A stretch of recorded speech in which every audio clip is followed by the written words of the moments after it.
മണിപ്പൂർ സംഘർഷത്തിൽ കോൺഗ്രസിനെതിരെ വിമർശനവുമായി മുഖ്യമന്ത്രി എൻ ബിരേൻ സിംഗ്. മണിപ്പൂരിന്റെ താൽപര്യങ്ങൾക്ക് മുൻഗണന നൽകുന്നതിൽ കോൺഗ്രസ് പരാജയപ്പെട്ടു എന്നാണ് വിമർശനം.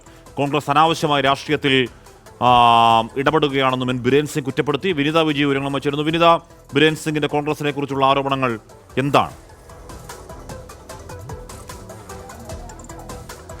ഹാഷ്മി, മണിപ്പൂരിൽ ഈ സംഘർഷം തുടരുന്ന പശ്ചാത്തലത്തിലാണ് ഇപ്പോൾ കോൺഗ്രസിനെതിരെ അതിരൂക്ഷ വിമർശനം മുഖ്യമന്ത്രി എൻ ബിരേൻ സിംഗ് ഉന്നയിച്ചിരിക്കുന്നത്. കോൺഗ്രസ് അനാവശ്യ രാഷ്ട്രീയമാണ് ഈ കാര്യത്തിൽ കളിക്കുന്നതെന്നായിരുന്നു അതിലെ പ്രധാനപ്പെട്ട ഒരു വിമർശനം. ഒപ്പം തന്നെ മണിപ്പൂരിന്റെ ആവശ്യങ്ങൾ എന്താണെന്ന് മനസ്സിലാക്കുന്നതിലും അത് നിറവേറ്റുന്നതിലും കോൺഗ്രസ് പൂർണ്ണ പരാജയമാണെന്നും മുഖ്യമന്ത്രി എൻ ബിരേൻ സിംഗ് കുറ്റപ്പെടുത്തുന്നുണ്ട്.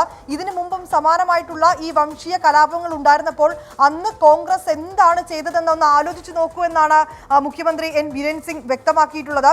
ഒപ്പം തന്നെ ഈ പ്രധാനമന്ത്രി നരേന്ദ്രമോദി മണിപ്പൂരിലേക്ക് എത്തുന്നില്ല, മണിപ്പൂരിൽ സന്ദർശനം നടത്തുന്നില്ല, അവിടുത്തെ പ്രശ്നങ്ങൾക്ക് പരിഹാരം കാണാൻ അദ്ദേഹം ഇടപെടുന്നില്ല എന്നൊക്കെ ഒരു ആരോപണം കോൺഗ്രസ് മുന്നോട്ട് വെച്ചിട്ടുണ്ടായിരുന്നു. ഇതിന് മറുപടി എന്ന രീതിയിൽ മുഖ്യമന്ത്രി ബിരേൻ സിംഗ് പറയുന്നത്, ഇതിന് മുൻപ് കോൺഗ്രസിന്റെ പ്രധാനമന്ത്രി ഉണ്ടായിരുന്ന ഒരു കാലമുണ്ടായിരുന്നു, അക്കാലത്തും ഇങ്ങനെ വംശീയ കലാപങ്ങൾ മണിപ്പൂരിൽ നിലനിന്നിട്ടുണ്ടായിരുന്നു. അന്ന് ഈ മണിപ്പൂർ സന്ദർശിക്കാൻ അന്നത്തെ പ്രധാനമന്ത്രി തയ്യാറായിട്ടുണ്ടായിരുന്നു. അന്ന് എന്ത് രാഷ്ട്രീയ നിലപാടാണ് കോൺഗ്രസ് സ്വീകരിച്ചതെന്ന് തുടങ്ങിയ വിമർശനങ്ങളാണ് മുഖ്യമന്ത്രി ഉന്നയിച്ചിരിക്കുന്നത്. ഹാഷ്മി, ഓക്കെ, വിനിത വിജയാണ് ആ വാർത്തയുടെ വിവരങ്ങൾ നൽകി. തിരികെത്താം ഒരു ഇടവേള.